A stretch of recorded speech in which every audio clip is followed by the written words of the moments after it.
Hello everyone, welcome to Krishna Coaching Center, Class 11 Sociology, Chapter 4 Culture and Socialization. So यहाँ पर हम देखने वाले हैं normative aspects of culture. Normative aspects of culture वो वाली बातें हैं जो हमें एकदम से नहीं पता, एकदम से मन में नहीं आती हैं, कि जैसे रिफ्लेक्स एक्शन वाली बात हो गई। ये वो चीज़ है जो सोसाइटी ने हमें सिखाई है। मोर लाइक कस्टम हो गया, कन्वेंशन हो गया, लॉज हो गया, जो हमें कानून ने सिखा रखा है।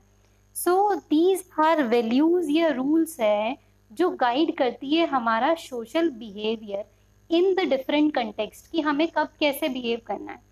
फॉर एग्जाम्पल, इफ आप अपने पेरेंट्स के सामने हैं तो आप एक डिफरेंट पर्सनालिटी हैं, आप अपने दोस्तों के सामने हैं तो आप एक डिफरेंट पर्सनालिटी हैं, और अकेले में आप डिफरेंट पर्सनालिटी हैं। क्योंकि ये सब क्या है, ये सब सोशल नॉर्म्स हैं जो कि आपको बचपन से सिखाए जाते हैं और धीरे धीरे आप वो चीज़ें सीख जाते हो।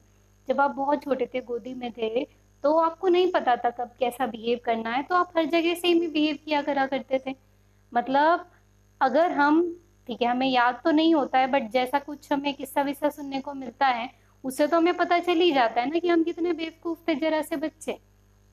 बट धीरे धीरे सोसाइटी हमें चीजें सिखा देती हैं। सो नॉर्म्स क्या होते हैं? इम्प्लिसिट रूल्स, की ये काम तो करना ही करना है।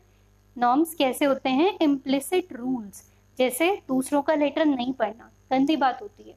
अब नहीं पढ़ना तो नहीं पढ़ना, इसमें कोई चेंज नहीं है। अब पियर बोर्डियू, जो एक फ्रेंच सोशलॉजिस्ट हैं, उन्होंने क्या रिमाइंड कराया हमें कि जब भी हम कोशिश करते हैं अंडरस्टैंड करने का दूसरे कल्चर के नॉर्म को, हमें रिमेंबर करना चाहिए कुछ सर्टेन इम्प्लिसिट अंडरस्टैंडिंग्स। जैसे फॉर एग्जाम्पल, अगर हम देखें यूएस में कैसा कल्चर है, when two persons meet and greet they hug each other, वो एक दूसरे को गले लगाते हैं। लेकिन वहीं पर जापान में अगर वो दो लोग मीट कर रहे होते हैं, मिल रहे होते हैं, तो वहां पे उनका कल्चर ऐसा है कि आपको कम से कम 1 फीट दूर से ऐसे झुक के नमस्ते करना होता है। उनको नमस्ते नहीं करते, मतलब जो भी वो करते हैं। सो चीजें अंडरस्टैंड करनी है कि हाँ ठीक है, कहाँ का कस्टम कैसा है। आप अगर जहाँ पर भी जाओ, आपको बेसिक रीति रिवाज वहाँ के पता होना चाहिए, क्योंकि कई बार हमें पता भी नहीं चलता और हम रूल तोड़ देते हैं। अब लॉ क्या है? देखो, रिचुअल्स कैसे थे या कस्टम्स कैसे थे, ये तो वो चीज थी जो नॉर्मल सोसाइटी ने सिखा रखी है। किसी का लेटर नहीं पढ़ना, ये अगर आप देखो तो ऐसा कोई पर्टिकुलर एक्सप्लिसिट कानून तो नहीं है। हाँ ठीक है, अगर आप राइट टू प्राइवेसी में केस कर देते हो तो वो अलग बात है, but there is not any explicit law for this. But कुछ ऐसी चीजें होती हैं जिसमें लॉ चीजों पे रोक लगा देता है। So law is a formal sanction that is defined by the government as rule और प्रिंसिपल्स, जो कि उसके सिटीजन्स को फॉलो करने ही करने होते हैं। सो लॉज कैसे होते हैं? Laws are explicit, they are applicable to the whole society, और अगर आप उसका वायलेशन करोगे तो फिर आपको पेनल्टी या फिर पनिशमेंट जो है वो झेलना पड़ सकता है। जैसे इफ इन योर होम, जो चिल्ड्रन है they are not allowed to stay outdoor after sundown.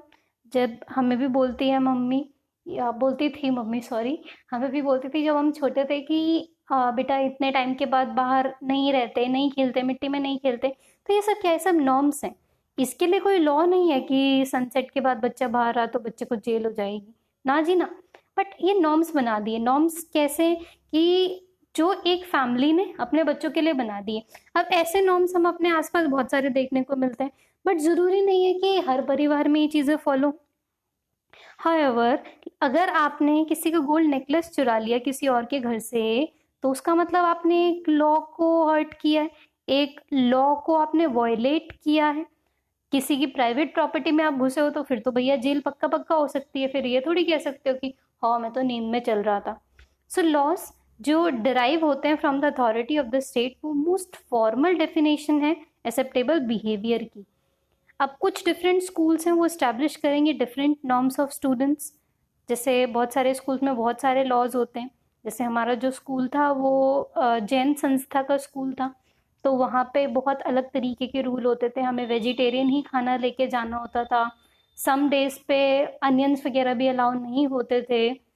Different उनके रिलीजियस प्रोग्राम्स होते थे जो हमें अटेंड करने होते थे। और वन ऑफ माय फ्रेंड, वो क्रिश्चियन स्कूल में पढ़े थे, उनको बहुत सारी ऐसी चीज़ें सिखाई जाती थी जो क्रिश्चियनिटी से रिलेटेड है। और वैसे नॉर्मल अगर आप बेसिक स्टेट स्कूल में जाओ तो वहाँ पे ऐसा कुछ भी नहीं सिखाते, या फिर ऐसा सब कुछ ही सिखाते हैं। सो अनलाइक लॉज, जो नॉर्म्स हैं वो वेरी हो सकते हैं अकॉर्डिंग टू स्टेटस। अब जो डोमिनेंट सेक्शन ऑफ सोसाइटी है उनके यहाँ डिफरेंट नॉर्म्स होंगे, जो डोमिनेंट नहीं है उनके यहाँ अलग नॉर्म्स होंगे।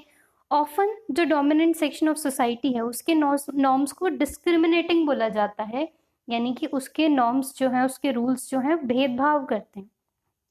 For example, norms that did not allow Dalit from drinking water from same vessel as even source, या फिर वुमेन को फ्रीली मूव नहीं करने दे सकते पब्लिक स्फेयर में।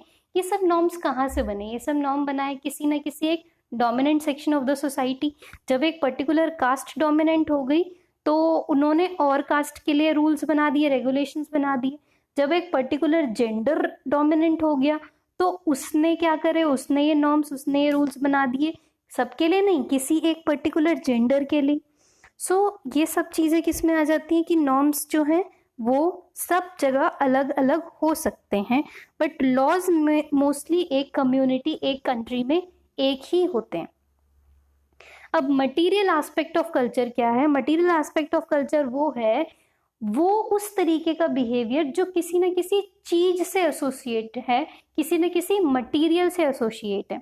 मतलब मटेरियल एस्पेक्ट में tool, technology, machine, building, modes of transport, instrument of production, communication, बहुत सारी चीजें आ जाएगी। बस बेसिक चीज, बेसिक थॉट हमें क्या रखना है कि कोई ना कोई मटेरियल, कोई ना कोई सामान होना चाहिए। अब अर्बन एरियाज में बहुत ज़्यादा वाइड स्प्रेड यूज़ है मोबाइल फ़ोन्स का, music system, car, buses, ATMs, refrigerator, computer, everyday life में। इवन अगर आप रूरल एरिया में देखें, इनफैक्ट अब तो रूरल एरिया में भी बहुत ज़्यादा मोबाइल वगैरह हो गया है, बुक का एडिशन सभी चेंज नहीं हुआ है, इसमें चेंज नहीं किया है, बट मोस्टली अगर आप कट्टा रूरल एरिया में जाओ तो वहाँ पर यूज़ है ट्रांजिस्टर रेडियोज़ का, इलेक्ट्रिक मोटर पंप जिससे वाटर लिफ्ट होता है इरिगेशन करने के लिए। सो ये सारी चीज़ें क्या हो रही है? ये सारी चीज़ें धीरे धीरे समाज में चेंज लेके आ रही है, एक तरीके से बदलाव लेके आ रही है। सो इन सम दो प्रिंसिपल डायमेंशंस हैं कल्चर के, एक है मटेरियल, एक है नॉन मटेरियल। मटेरियल किसी ना किसी एस्पेक्ट, किसी ना किसी मटेरियल से रिलेटेड, और नॉन मटेरियल कौन? जो किसी मटेरियल से रिलेटेड नहीं होता है। सो दो डिफरेंट एस्पेक्ट हो गए। अब जो कॉग्निटिव और नॉर्मेटिव एस्पेक्ट था, ये कैसा होता है? Non material. इसमें कोई सामान की बात हम नहीं कर रहे। कॉग्निटिव एकदम से मन में आया, वो कोई सामान देख के थोड़ी ना मन में आया। नॉर्मेटिव रूल्स रेगुलेशन से, किसी मटेरियल से थोड़ी रिलेटेड है। बट ये जो तीसरा वाला है ना, इसका तो खुद ही नाम ही मटेरियल है। अब जो मटेरियल डायमेंशन है वो क्रूशियल है टू इंक्रीज प्रोडक्शन और इन्हांस करना क्वालिटी ऑफ लाइफ। भाई अगर हम कब बोलेंगे कि किसी का क्वालिटी ऑफ लाइफ अच्छा है? जब हमें दिखाई देगा उसके पास हमसे अच्छे रिसोर्सेज है, उसके पास हमसे अच्छी चीज़ है, तो हम क्या बोल सकते हैं कि भाई उसका क्वालिटी ऑफ लाइफ अच्छा है। अब for integrated functioning of a culture, जो मटेरियल और नॉन मटेरियल डायमेंशंस हैं वो एक साथ वर्क करना चाहिए अगर हमें सारे कल्चर को ठीक तरीके से वर्क कराना है। बट व्हेन जो मटेरियल है या टेक्नोलॉजिकल डायमेंशंस है वो रैपिडली चेंज होता है, तो जो नॉन मटेरियल एस्पेक्ट है वो बहुत पीछे रह जाता है as compare to material ones. क्योंकि भाई अगर मटेरियल सामान सामने आ गया ना तो सारी की सारी वैल्यूज धरी की धरी रह जाती हैं। वो वही है कि बिकते सब है, बस खरीदने वाला होना चाहिए। तो भैया मटेरियल देख के अच्छा खासा इंसान बिक जाता है। सो इसीलिए बोला जाता है कि जब मटेरियल हावी हो जाता है तो नॉन मटेरियल चीज़ें कहीं ना कहीं दब जाती है, जिसकी वजह से एक सिचुएशन ऑफ कल्चर लैक करता है जहाँ पे non material dimensions are unable to match the advances of technology. अब देखो ये हमेशा नेगेटिव नहीं है, पॉजिटिव कैसे है कि व्हेन वी लुक बैक, तो बहुत साल पहले नहीं, 100-150 साल ही पहले पहुंच जाओ आप, जब शेड्यूल ट्राइब के पास मटेरियल रिसोर्सेज नहीं थे, तो it was one of the reason कि उनको माना जाता था वो गरीब है, दबे कुचले हैं, उनको शोषित कर दो। लेकिन आज ऐसे कई सारे फैमिलीज हैं शेड्यूल ट्राइब्स के जो बहुत अच्छी पोस्ट पे हैं, अफसर हैं, मिनिस्टर्स हैं। तो उन मटेरियल की वजह से वो जो नॉर्म था ना कि ये दबे कुचले लोग हैं तो कितना भी दबा लो, वो नॉर्म चेंज हुआ सोसाइटी में। हाँ, हम बहुत ज़्यादा इन सब चीज़ों को ऑब्जर्व नहीं करते हैं, हमें बस शिकायत करनी होती है कि high reservation, high reservation. But उससे जो चेंजेस आए हैं, उससे जो पॉजिटिव चेंजेस आए हैं, हम उसको भी देख सकते हैं।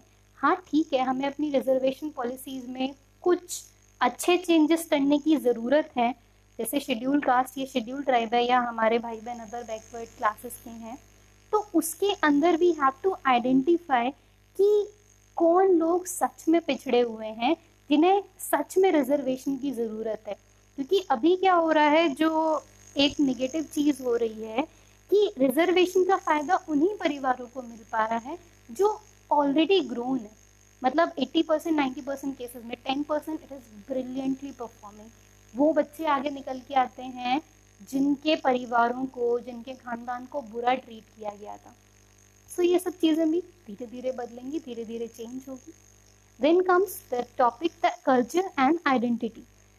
अब देखो, आइडेंटिटीज का मतलब क्या? Identity are not inherited but fashion both by individual and the group through their relationship with others.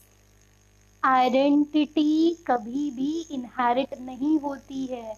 आज जो मेरी पहचान है समाज में, उसमें हो सकता है 1% योगदान हो कि मैं किस परिवार में पैदा हुई हूँ, बट मेरी जो पहचान है ना, वो मेरे अपने वजह से होती है।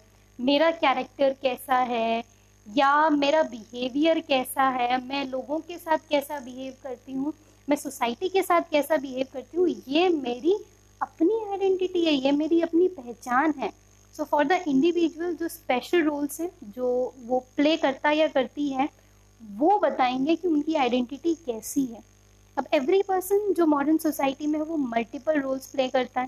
जैसे विद इन द फैमिली वो पेरेंट हो सकते हैं, चाइल्ड हो सकते हैं, सबके स्पेसिफिक रोल हैं, बाहर वो फ्रेंड हो सकते हैं। So it is not sufficient कि आप एक ही रोल उसको इनैक्ट कर दो, क्योंकि टाइम टू टाइम आपको वो रोल चेंज करना होगा। जैसे for example being a mother, आपका अगर कोई बेबी है, ठीक है, तो आप हमेशा बेबी के साथ प्यार से बात नहीं करते हो, और आप हमेशा बेबी को मारते कूटते भी नहीं रहते हो, या गुस्से में नहीं बात करते हो। देयर कम सिचुएशन, और उस हिसाब से आपको डील करना होता है। कभी कभी आपको उन्हें बहुत प्यार जताना पड़ता है, कभी